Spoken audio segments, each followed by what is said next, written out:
Ang kwento ng mga munting Maya masayang tumutukan ng mga butil ng mais ang pamilya Maya nang marinig nila ang mga yabag ng magsasakang papalapit.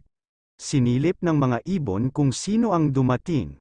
Nang malaman nilang kasama ng may-ari ng sakahan ang dalawa nitong anak na bumibisita sa taniman ay naglapit-lapit ang mga Maya at nagyukuan, ayaw nilang ipaalam sa magsasaka na sa maysan sila nagsisipanirahan.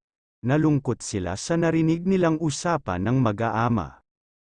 Ama, buo na po ang mga butil ng mais, kailan po ninyo ito gagapasin? Ipagagapas ko yan sa mga kaibigan ko sa 1 linggo. Masayang kinapaka pa ng magsasaka ang malulusog na butil ng mais at dali-dali silang lumabas sa pataniman. Nakaalis na po sila, Inang Maya. Kailangan na po siguro nating umalis dito. Huwag kayong mag-alala mga anak. Kami ng tatay ninyo ang bahala. Hindi ba, Tatay Maya? Tama ang Nanay Maya ninyo. Huwag kayong mag-alala. Hindi pa tayo paaalisin dito. Kinalingguhan, nakita na naman ng pamilya Maya ang mag-amang magsasaka. Wala silang kasamang mga kaibigan. Ama, kitang-kita na po ang malagintong butil ng mga mais. Kailan ba talaga ninyo ito gagapasin? Huwag kang mainip. Ipapagapas ko na yan sa mga kamag-anak natin sa 1 buwan. Makalipas ang 1 buwan ay nagbalik ang mag-aamang magsasaka na walang kasama isa man sa mga kamag-anak nila.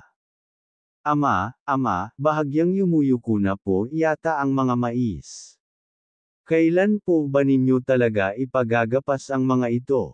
Sa lalong madaling panahon ay pipitasin ko mismo ang mga mais at personal na tatabisan ko na ang mga namungang puno. Madaling lumabas ang magsasaka kasunod ang mga anak.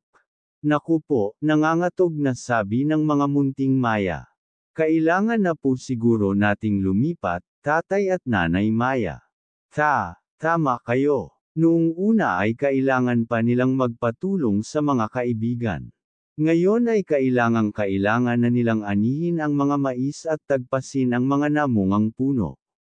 Hinding-hindi na ipagpapabukas pa ng magsasaka ang pagpapaalis sa atin. Ngayon din ay dapat natin itong paghandaang lisanin.